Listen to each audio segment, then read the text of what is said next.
Breaking news this noon. We have two emergency situations developing in Durham within blocks of each other. First, a gas leak shuts down 2 blocks. We're looking at live pictures there right now. And a second gas leak causes chaos at a local school. We have live team coverage straight ahead. Also, new developments in the death of a 5-month-old boy in Wilson. The 2 people who now face charges for the crime. Also, we're keeping an eye on the nation's capital, where House lawmakers will begin voting any minute now for a new House Speaker. We'll bring you the results as soon as they announce them. Back to that breaking news out of Durham. 2 separate gas leaks reported within miles of each other. Good afternoon to you. I'm Jeff Hogan. And I'm Renee Chu. Thanks for joining us. The second leak prompted the evacuation of a nearby elementary school. Here's a look at where this is all unfolding. The first leak was reported along North Roxborough Street near Mallard Avenue. That one is capped. The second was reported 2 miles away near Club Boulevard Elementary School. We have team coverage of all this. We begin with WRAL's Durham reporter Monica Casey joining us live from that scene. Monica. The latest information we have from Dominion Energy is that the gas has been shut off to that school and the investigation is ongoing right now. Durham police tell us they responded to Club Boulevard Elementary just after 11 to help with that possible leak. Right now we are near the intersection of Club Boulevard and Acadia Street. You can see this area over here is completely closed off. This borders Northgate Park. It's just north of downtown, and this street is a major thoroughfare to get downtown. Students and staff were evacuated from that elementary school. If you're a parent looking to pick up your child, the reunification point is at Ruby and Northgate Street. Police are asking you to approach that pickup point from the Ruby Street side. Now, this is not the first gas leak we have been at this morning. Ken Smith is in the live center with more information about that first one. Yeah, Monica, here in the WRAL Live Center, that second gas leak happened about 9:45 this morning.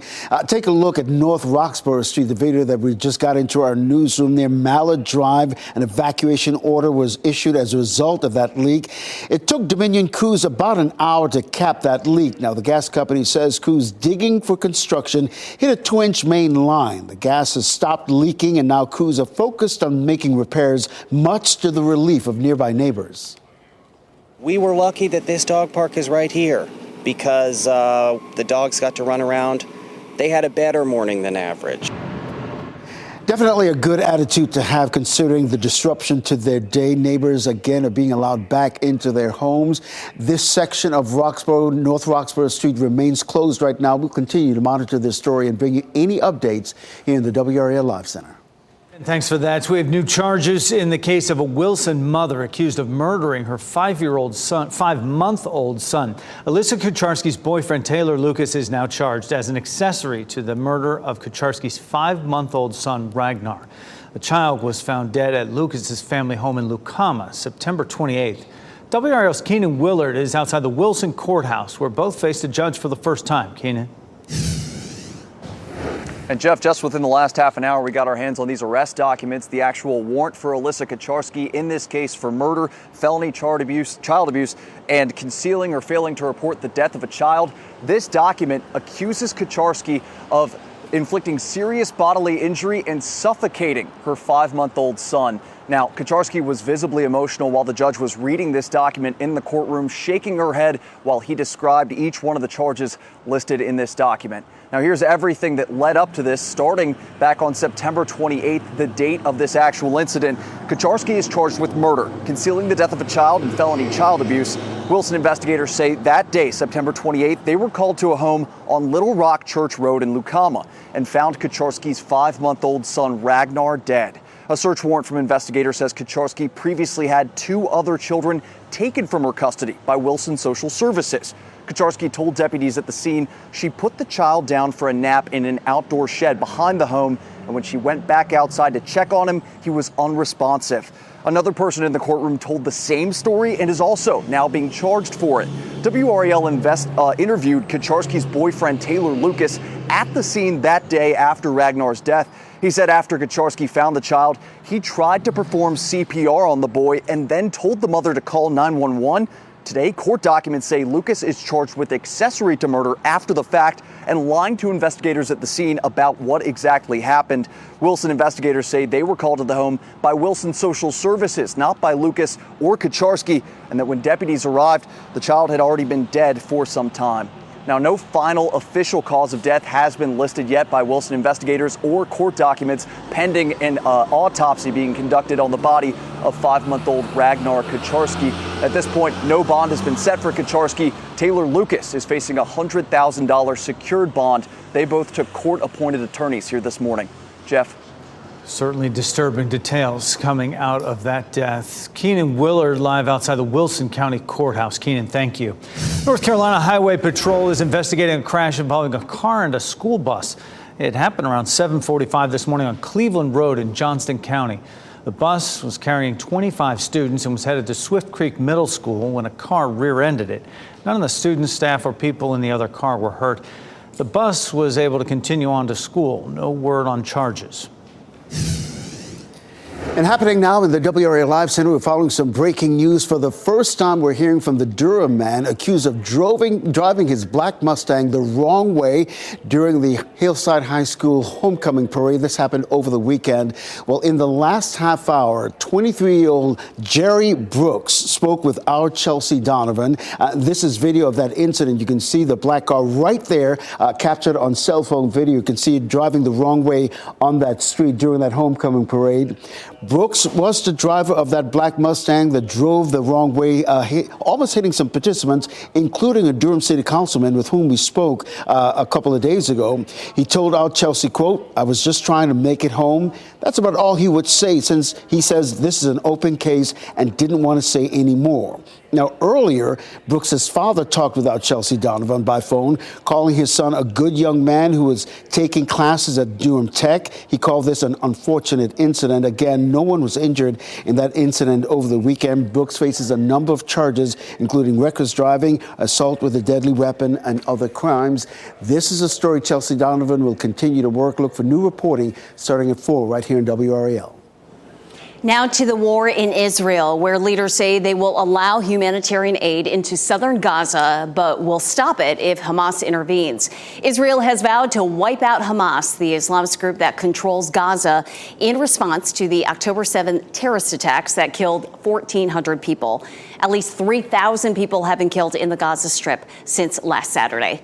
President Biden will head to Israel tomorrow in a show of solidarity as the country prepares for a ground offensive against Hamas. Israeli troops are targeting Hamas hideouts, infrastructure, and command centers. We've also learned from CNN and the Military Times, Marines from Camp Lejeune are being sent to Israel. The Marines are part of the rapid response units. Leaders with the Israeli military say they do not expect Biden's visit to delay any ground invasion of Gaza.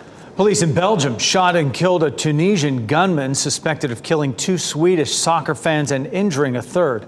The attacker identified himself as a member of the Islamic State and posted a video online claiming responsibility for the attack.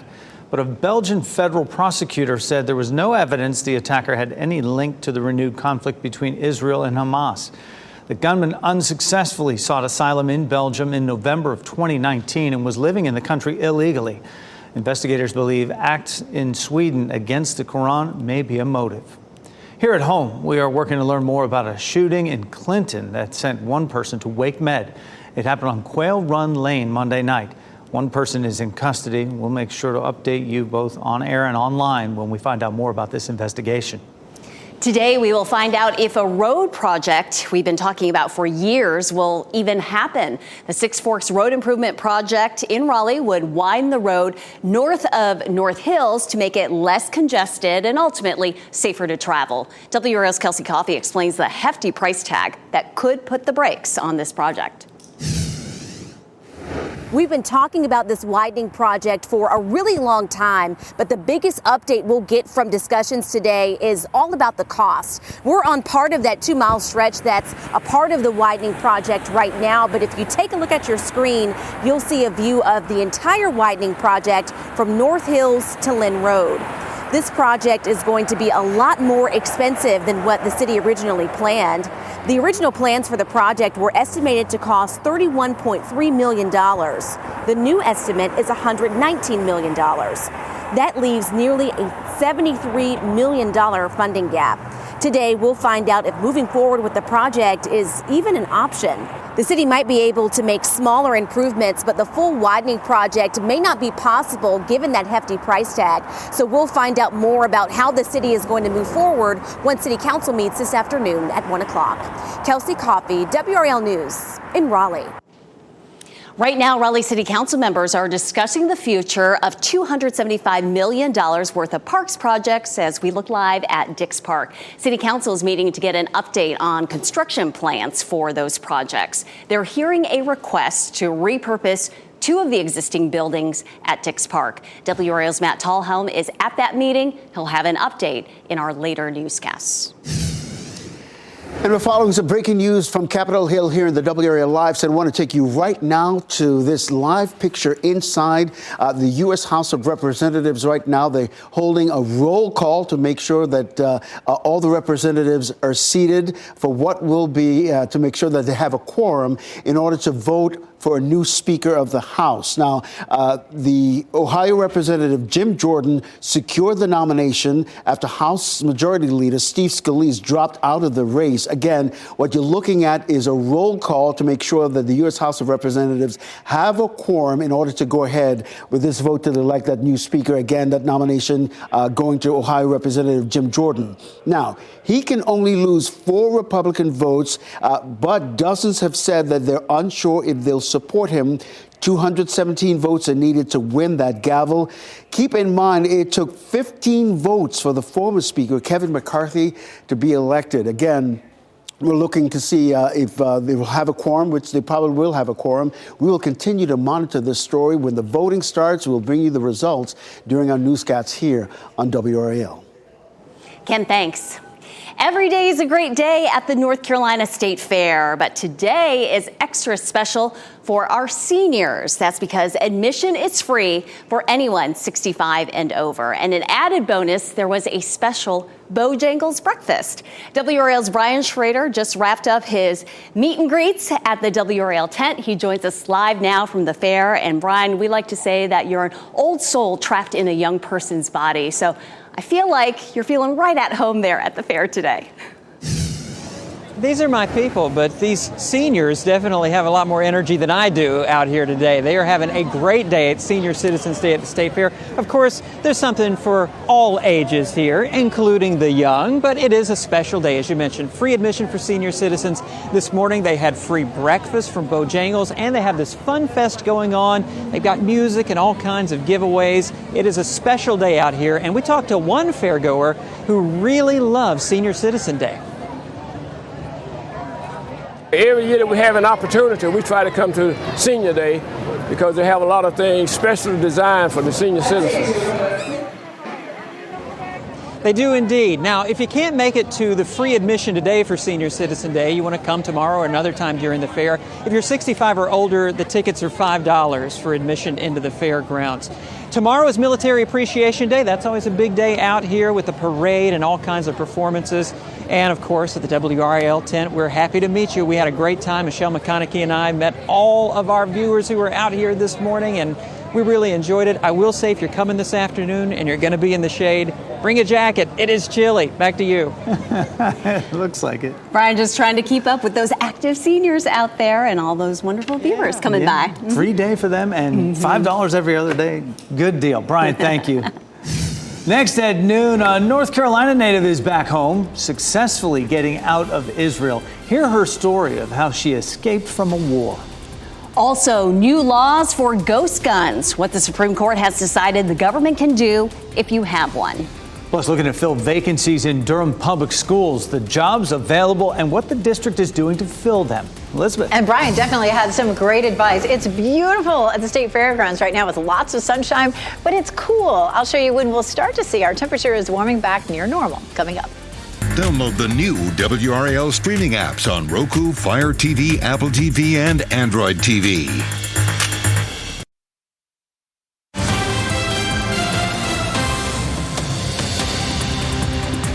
Many Americans were in Israel when Hamas carried out its horrific terror attack on Israel. Hundreds returned to the U.S. this weekend on flights to Chicago, New York, New Jersey, and Florida. A Charlotte native was able to make it out of Israel after nearly a week, and Tradisha Woodard shares Maya Caldwell's story. A surprise attack in Israel sparked terror and left hundreds of bodies lying in the streets. I know while I was there, some of my teammates, saw some of their friends deceased on the news. Maya Caldwell, a WNBA player with the Indiana Fever, was one of many who were there when the war started. My apartment was only like 30 minutes away from what was going on around the Gaza Strip. Sirens were going off and everyone was telling me to get to safety. Caldwell says she went 45 minutes away to one of her teammates' homes to get to safety and spent another 5 days looking for a way back home. This laid a little heavy on my mind when you think about, your child being overseas in a different country, and there's nothing you can do about that situation. Now, and that takes you to your knees a whole lot quicker. They say one flight after another canceled, along with concerns about taking the skies. I was a little nervous about flying. Once I heard that there were rockets taking off, I was just like, do I want to look out the window or not? They say though tensions were high, faith was stronger, reassuring them everything would work out. Her faith is strong, my faith is strong, so I prayed. And I knew that God would bring her back. I had no doubt. The Caldwells say while they're thankful for Maya's safe return, their hearts are still with those who are fighting and hurting. We just got to keep in mind other Americans and other people that are still there. There's people there that I know and care about that are going through it, and they can't leave because that's their home. That was Tradisha Woodard reporting. Commercial flights remain limited out of the Tel Aviv airport. This morning, the U.S. State Department announced charter flights will continue on a rolling basis through at least Thursday. We're following more breaking news here in the WRAL Live Center. Yet another gas leak just reported within the last few minutes in Durham. I want to take you to this brand new picture that our Durham reporter Monica Casey just sent into the newsroom. This is happening on Hillsborough Road and Rutherford. An entire apartment complex, we're told, being evacuated from this area as a result of this gas leak. And you'll notice a couple of the gas leaks this morning were related to construction.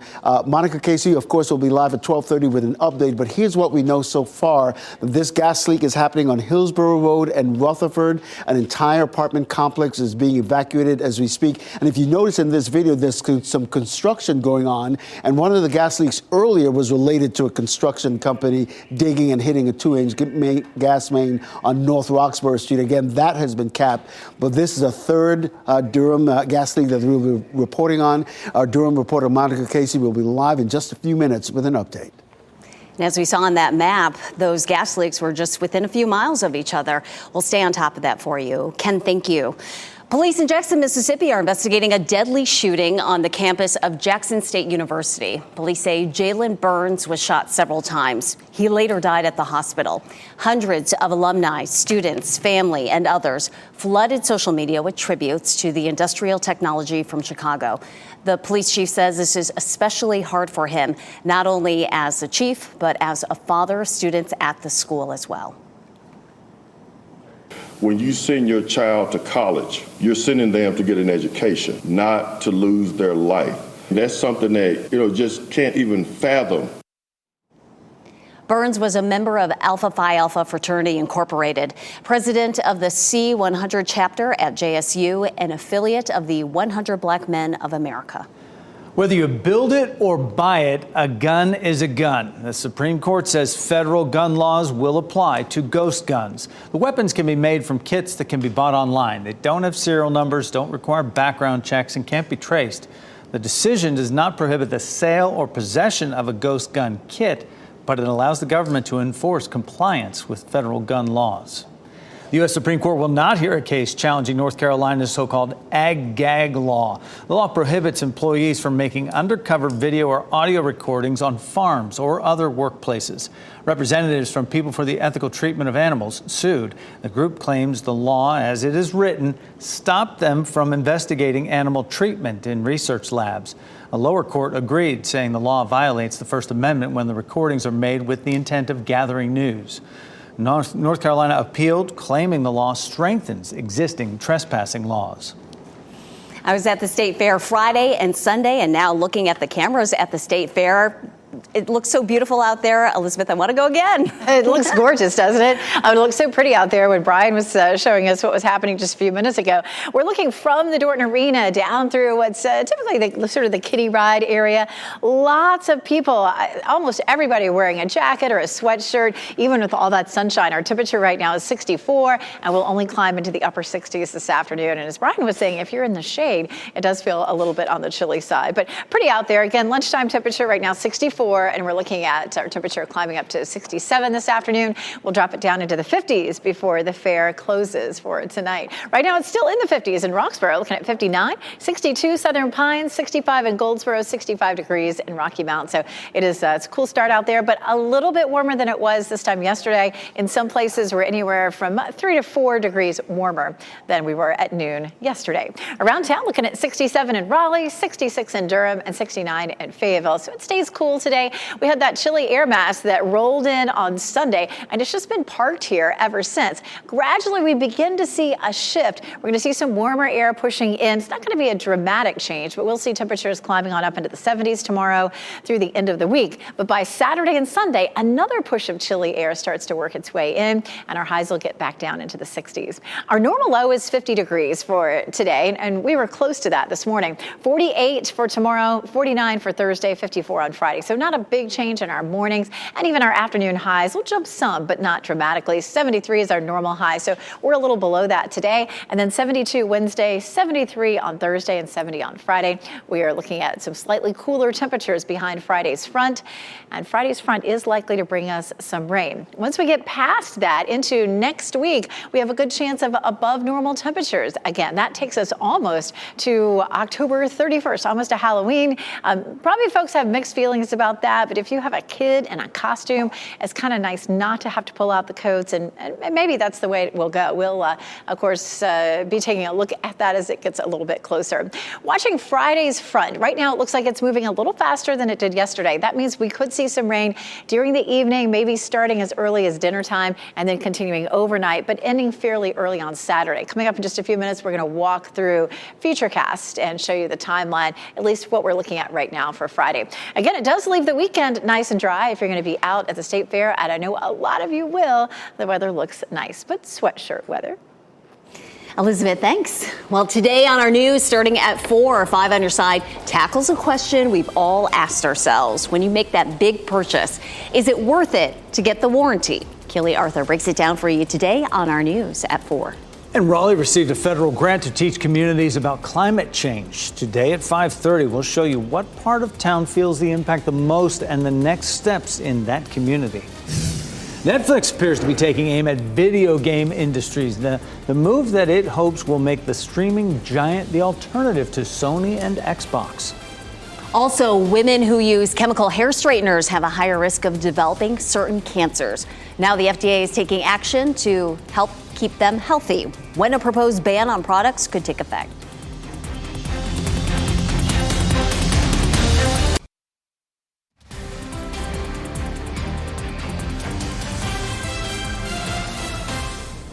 And welcome back as you look live in Wilson, the whirligigs. There are clouds above them, not a lot of breeze in the air to get those in motion, though, as you watch WRAL News, available on YouTube and the WRAL app on your TV or streaming device. Elementary schools that host scholastic book fairs can now choose to exclude certain books about race and LGBTQ plus characters. Scholastic fairs will now have a separate section for books covering race, gender, and sexual identity. Those titles will be in the Share Every Story, Celebrate Every Voice catalog. The catalog features 64 titles and allows schools to choose which books to include. Schools in all 50 states have ordered books from that catalog. The push by employers to get workers back into the office may be working. A recent survey from the Census Bureau shows fewer than 26% of households still have someone working remotely at least one day a week. That's down from the peak of 37% in early 2021. Employees still desire some form of remote work. Demand for remote jobs is outpacing the number of companies offering them. Netflix is expanding its test of streaming games to the U.S. The feature lets you play games streamed from the cloud on your computer or TV. It launched last year in the UK and Canada. Netflix says it's limited test for now, and there are only 2 games available. If you have access, you'll have to download a special controller app to play games on your TV. On the web, you can play with a mouse and keyboard. The Great American Eclipse is expected to cross the nation April 8th, 2024, and one airline wants to help you get the best view from the sky. Southwest Airlines says it has 3 flights that'll give flyers the best chance to see the total eclipse. 2 will be leaving from Texas to Pittsburgh and Indianapolis, and the other flight from St. Louis to Houston. Southwest Airlines also has several other flights that it says may cross the path of the eclipse. Let's take you back now to Durham, where authorities are briefing reporters about the gas leaks that they're seeing around town. Let's listen. Which they did about 3 minutes ago. And we saw you at the other scene. This seems like the same incident, same size line hit, also construction? Yes. The last one on North Roxborough was a 2-inch line done by construction. This was very similar. The difference here is there was residential occupancies really close, so we're a little bit more concerned over making sure we got a really good thorough evacuation. Had a little bit of room over there, so we had enough time and everything because everything's a little bit more spread out for where that accident was. But this one being so close to this to a high-rise in a multi-level apartment building, we were a little concerned about gas getting inside the building.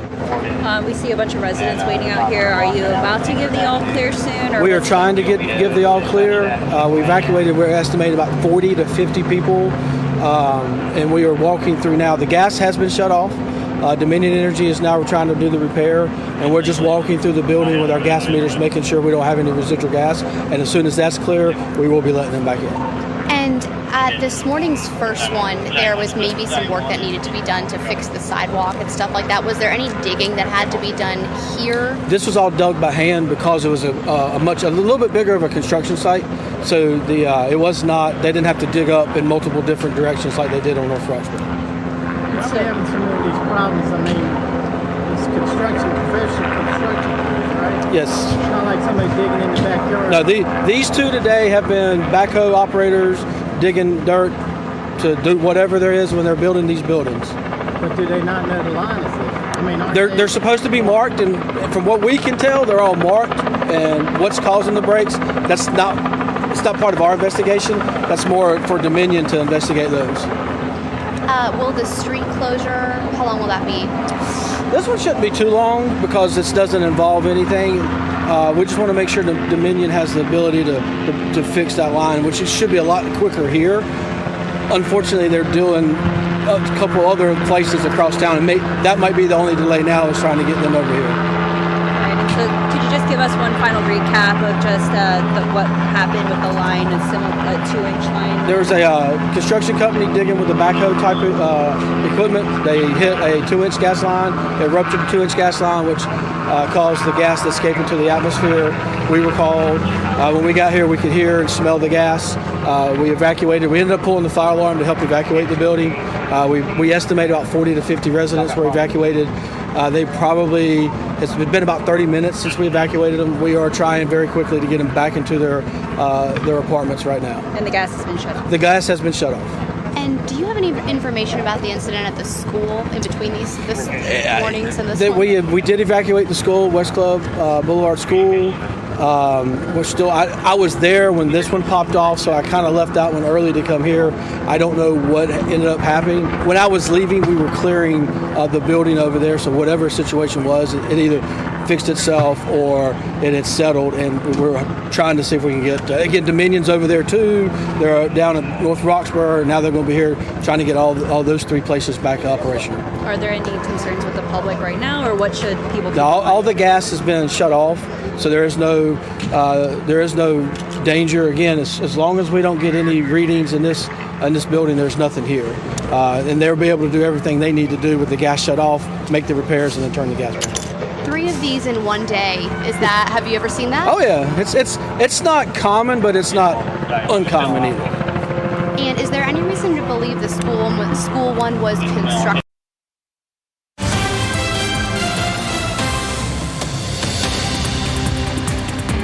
Our news continues now with more breaking news. This time it was about the death of a 3-week-old child. Harnett County deputies now saying a father is now charged with the murder of that 3-week-old baby, I should say. 22-year-old Noah Bliss was arrested yesterday by Wake Med police officers in Raleigh. Now, 2 weeks ago, Bliss was previously charged with intentional child abuse, inflicting serious bodily injury on that 3-week-old child. Now we're told that the child has died. He's now charged with murder. Our Chelsea Donovan is in court. He is in court right now. She's monitoring this story. Look for new reporting and an update on this story starting at 4 right here on WRAL. Ken, thanks. You might have to say goodbye to some hair straightening products soon. The Food and Drug Administration is proposing a ban on certain hair straightening products that contain or release the chemical formaldehyde. Studies have linked frequent use of chemical hair straighteners to a higher risk of developing uterine, breast, and ovarian cancers. Some cosmetologists also say hair straighteners containing the chemicals are unsafe. The FDA says the ban could take effect April 2024. The life-saving COVID-19 drug Paxlovid may soon become less accessible. The drug has been free through government purchases, but that program is ending. The new price hasn't been announced. Medical experts expect it to be priced higher than the $530 per course price by the government. For people using Medicare, Medicaid, or if you're uninsured, the medicine will remain free through next year. This is National Pharmacy Week, and today, Wake Tech pharmacy students are working to get people on their campus to roll up their sleeves. They're hosting a flu shot clinic today until 2 p.m. It'll be in Building A of the Perry Health Sciences campus. The clinic is for staff, faculty, and students at Wake Tech. The State Fair isn't just about the rides, games, and food. It's also about helping our community. After the break, we'll talk with organizers about this year's Hunger Relief Day and how you can get something in return for your good deed. Plus, breaking down barriers in gaming. Sony introduces its first accessible game controller. What players are saying about the new device.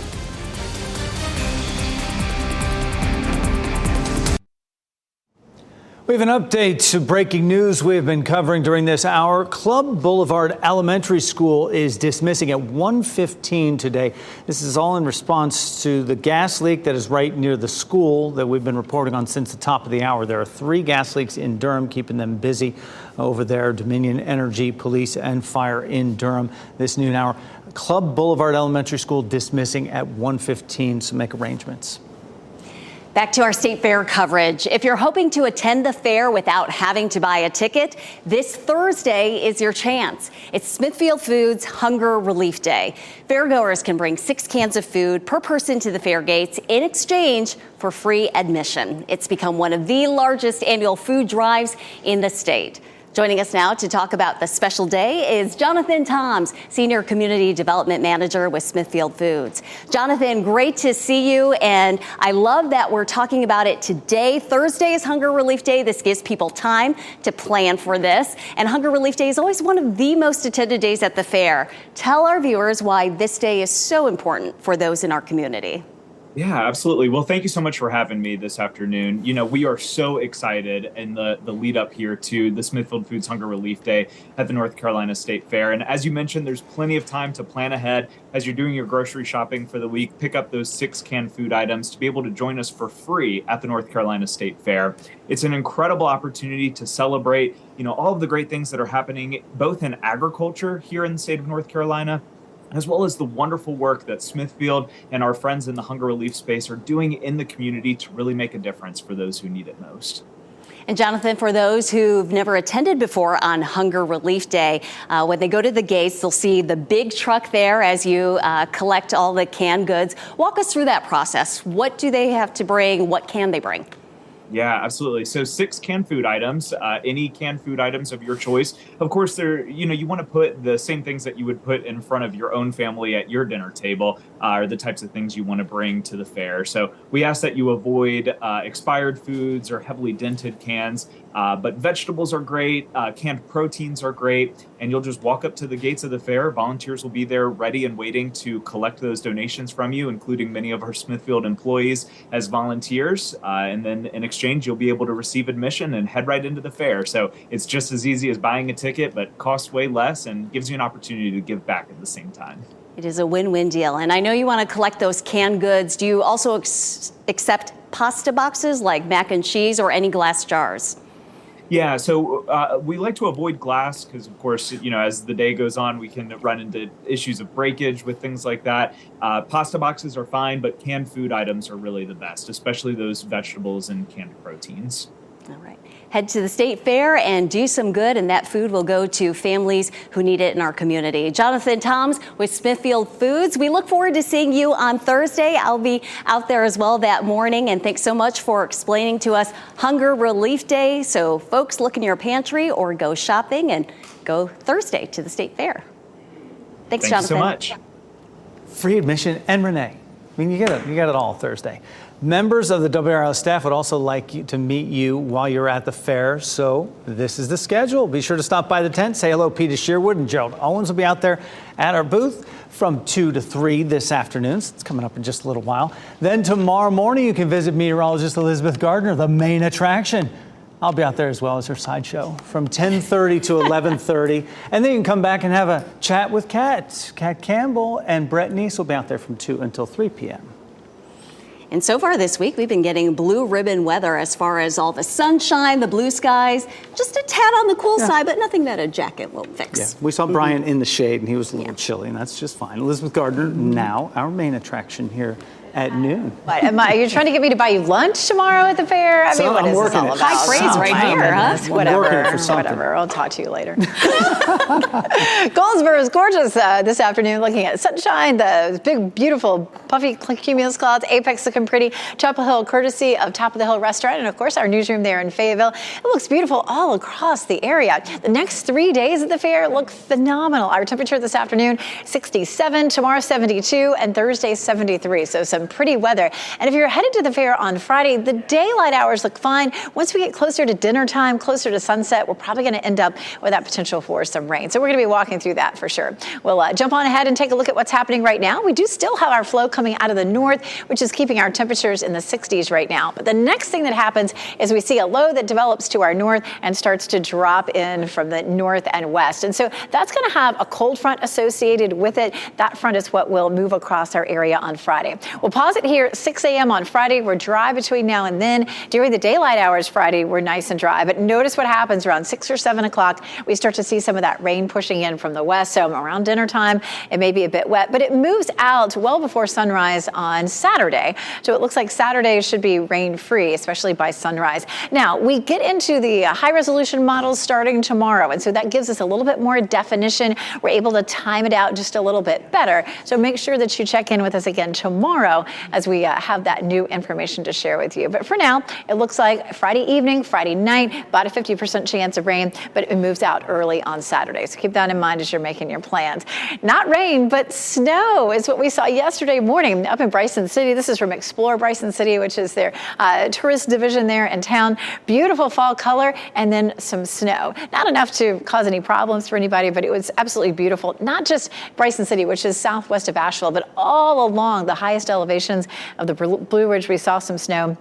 Looking gorgeous. I was up at Grandfather Mountain on Sunday, and the color was absolutely beautiful. We'll zoom in a little bit more from Mount Mitchell northward. We're seeing either high color or peak color. It's starting to peak at Mount Mitchell, but of course we have so much more of the mountains that are going to be beautiful for the next couple of weeks. A great color at Grandfather Mountain right now, as well as Boone and Blowing Rock. At least another week plus around Boone and Blowing Rock. Mount Mitchell is starting to peak, but in Asheville, you're going to have another 2 weeks of great color there too. And we take a look at this next system. 80% chance that this develops, but it looks like it's headed right out into the Atlantic and shouldn't cause any problems for anybody.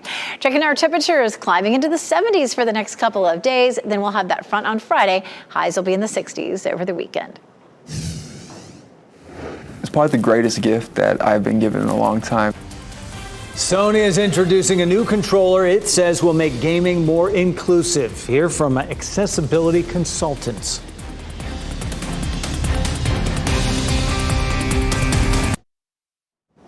As we wrap things up, let's get an update on the breaking news we've been following throughout this newscast. Since 9 a.m., there have been 3 gas leaks reported at 3 different locations in Durham. All of them led to evacuations. And WRAL's Monica Casey and her photographer have been at all 3 scenes. And we're going to check back in with Monica for an update right now. Monica? Yeah, Jeff, this is the 3rd gas leak in 4 hours in Durham, and it's the 2nd one that officials say is due to nearby construction. This is the Station 9 apartment building on 9th Street in Durham.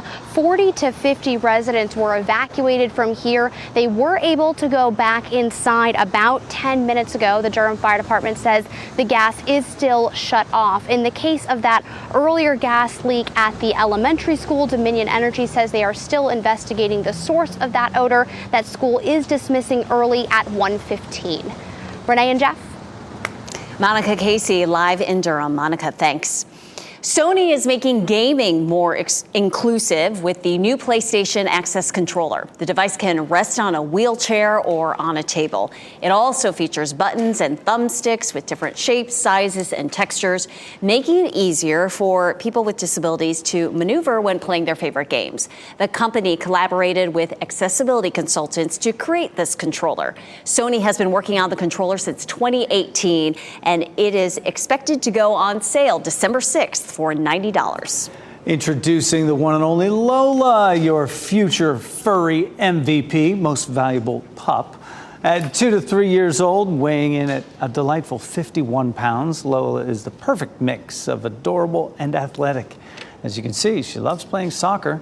This charismatic gal is believed to be a black-mouthed cur mix, but she's 100% champion in the hearts of everyone who meets her. She is easygoing. She loves people, sports, and snacks.